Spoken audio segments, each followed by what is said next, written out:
And I'm going to take off the diff cover first to remove the oil, so when I replace the pinion seal in the back, it doesn't leak.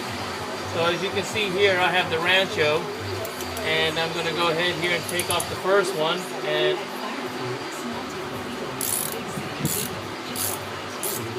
so that way all the oil is. I'll need to be able to take the oil out, so that way I can put the RTV gasket on the back end, on the back, so that way we have a dry seal.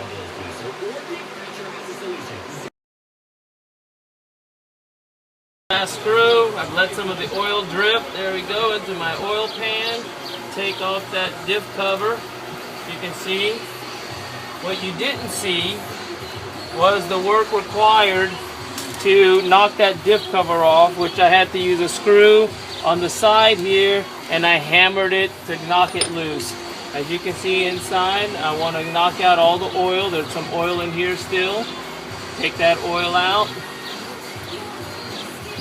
Yep, I just changed it about 2 months ago, and it still leaks. So now I'm redoing it because now I know it's the pinion seal on the back.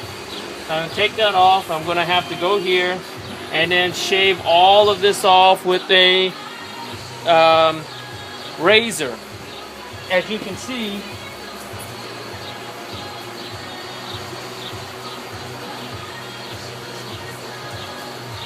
I'll have my razor and I will peel all this off and clean it, and here as well too.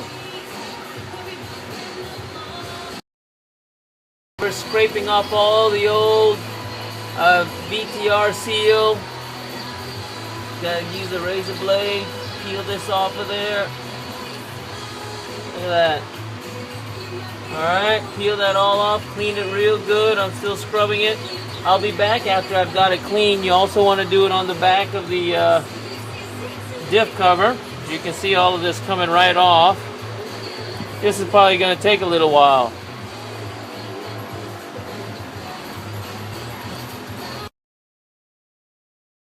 Alright, so now we're ready to finally get to the pinion seal after we've taken out the oil out of the differential from the front. Before we take it out, I want to mark the placement of where the pinion and the bar and all the yoke and all of that's at, just as Car Sucks mentioned. So I'm marking it. You want to mark so I know where it's at. So when I put it back in place, we have a good idea of where it's at. Alright, so I'm going to go ahead and take it off now. And as you can see, I'm going to go ahead and take out these bolts here that hold it in place. So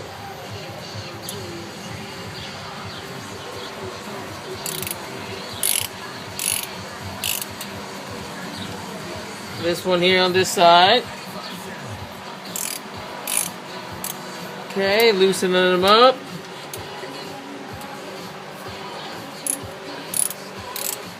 Okay.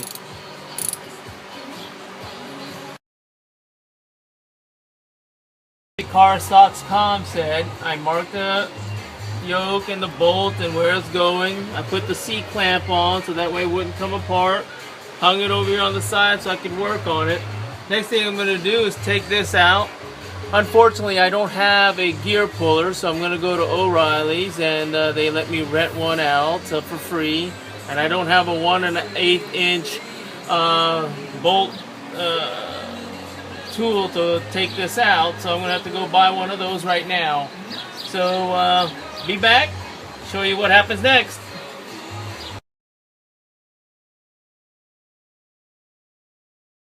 Alright, so I had followed Car Sucks instructions for the impact wrench. However, I went to go look at impact wrenches, and that's just no way I could afford that for a one-time, two-time use. So I went and bought one because it was cheap at Northern Tool for $17.99 because I decided I needed one anyway. But what really I was able to do was with a extendable ratchet set, breaker bar, whatever, I was able to break the bolt from that and take it off. Whew, thank goodness. Of course, this was like a $40 ratchet set, so I think I could have got an extension to my other one and just kind of did it, but I needed one anyway. So I got this out, so the next thing is to remove this piece, and we'll be right back. Now I'm coming to the part that carsucks.com said would be the hardest part, and it looks like I'm trying to hammer it out, and it's starting to shove it in. Look at that. I don't know if I like that. So I'm going to try to do something here. You keep shoving it in. Not sure if I like that it's doing that, but this is what's happening. It's shoved it all the way to the back. Not sure what the heck just happened, but I'm gonna have to do something about this.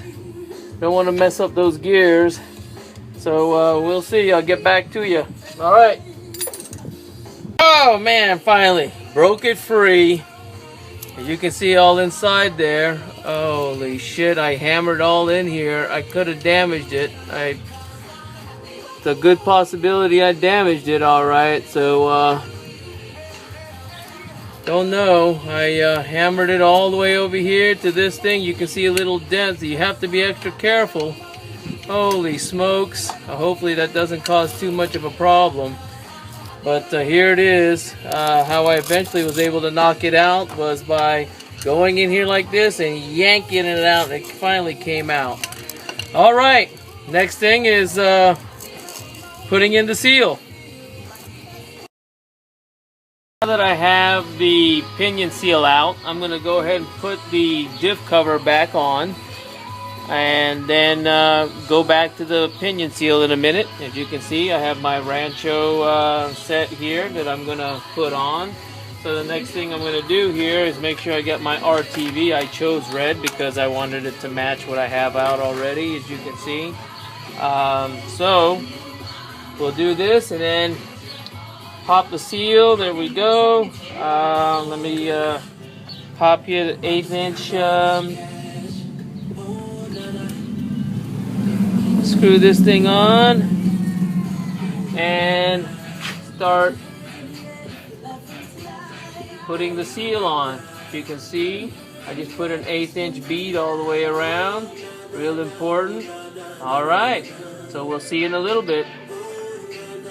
With my torque wrench, I'm starting to bolt back on.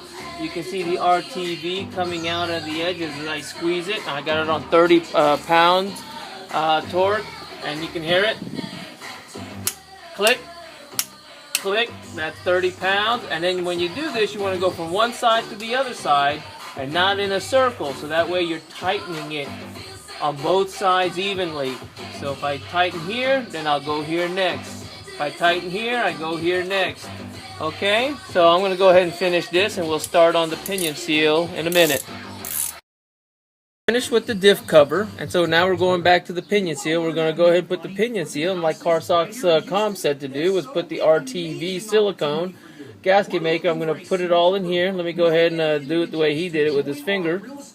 He just squeezed a little bit here on my finger to get started, and just get it all in there, I guess. Just put a good gob of googly gook all around it, I guess, and see what we got. You know, I went ahead and put the RTV silicone all around, and I'm going to go ahead and put it in. And as he said,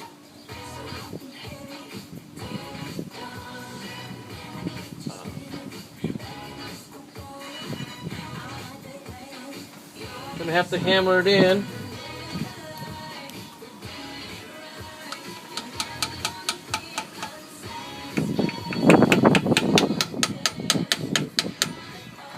Okay, I'm going to slowly do this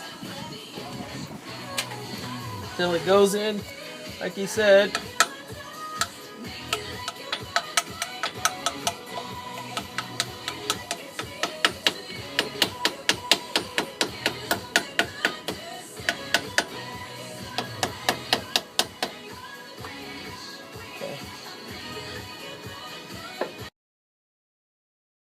hammering it in, and what happened here was mine started to bend. It didn't look like that on carsocks.com. So I used a little piece of wood so I would get greater surface area when I hammered it. So it looked like this is working pretty good when I did this. To knock it all in. It looks like it's all the way in. Now at this point, as you can see, I'm wiping away some of the red RTV that I had put around the edges. But it looks like I got a real good seal. Looks like I'm going to go ahead and start the next thing and put everything back in place. This back, as you can see, I put the marker right there, and I'm matching it up and lining it up with the other marker. So looks like I'm in good shape. Make sure I'm doing all right. There we go. Shove that back in. Next thing is ready to put this back in after I've tightened it all up, and I'll let you know as soon as we start. As you can see, boom, back into place.